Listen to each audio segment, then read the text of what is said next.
Hello, welcome to Restore 2022. Today we're reading Luke's Gospel, chapter 19. As he nears Jerusalem, Jesus passes through Jericho. There's a customs station there because A is a border city and B is one of the wealthiest cities of Palestine, situated in the most fertile part of Judea. And here Jesus meets Zacchaeus, the chief tax collector. As a class, tax collectors were employed by the occupying forces of Rome and were hated for it by their fellow Jews.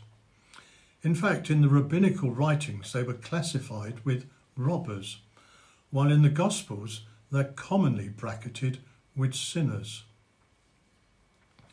Chief tax collectors, like Zacchaeus, were wealthy men who contracted for the sales and customs taxes and then hired people under them to make the collections.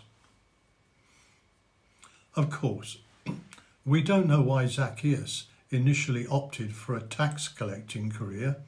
He must have been pretty strongly motivated to choose a profession that would stigmatize him from day one.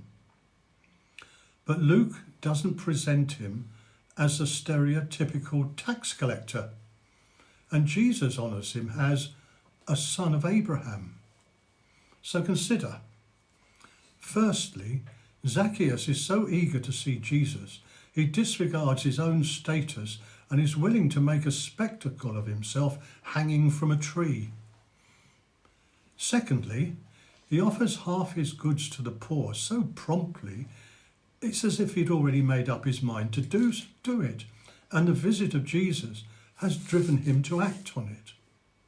Thirdly, and curiously, he doesn't seem to have been the robber characterized in rabbinical writings. If he has defrauded anybody, then of course he will offer generous restitution. However, if he has, doesn't sound like someone steeped in fraud. Perhaps the gossip about Jesus has been influencing him for some time before they actually met. Waiting for Jesus outside, the crowds were excitable, assuming that now Jesus is near Jerusalem, he will inaugurate the Messianic kingdom straight away. His denial takes the form of a parable which mirrors recent events. For a few years earlier, both Herod the Great and his son Archelaus had to go to Rome to receive their kingdom, to get Rome's permission to rule Judea. In Archelaus's case, a delegation of 50 people went to Rome to oppose him. Jesus fictionalizes these events in a parable to show there will also be a delay, and suggests he may have to go away before he can inaugurate his kingdom.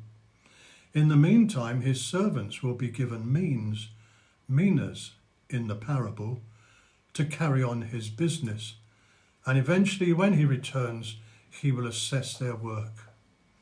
Just as Rome allowed its client kings to appoint their own local officials, so in the parable, the king promoted his servants within his new kingdom. In verse 28, we're told Jesus went up to Jerusalem. This is literally true. Jericho is 800 feet below sea level. Jerusalem is on a plateau in the Judean mountains. Jesus finally entered the city to great acclaim, seated on a colt. There's a series of Psalms, 113 to 118, known as the Hallel, which was sung regularly during Passover season, and so they were fresh on everybody's mind.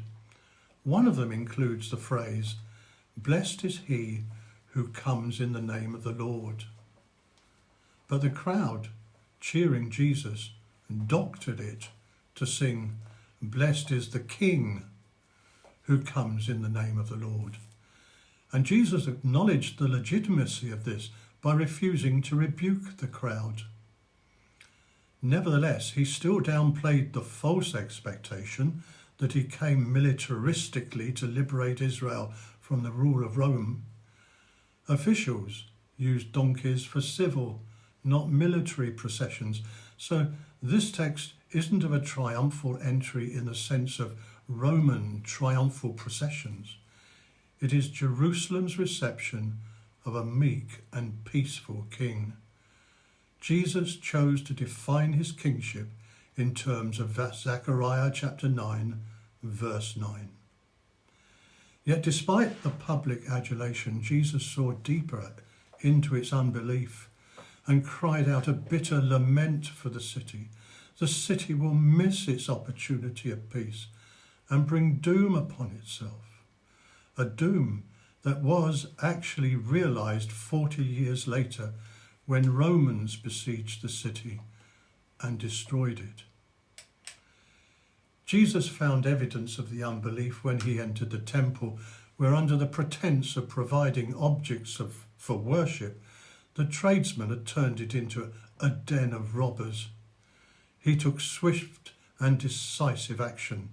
He drove them out. The chapter concludes with a conspiracy to destroy him and resonates with the opposition depicted in the earlier parable of the minas.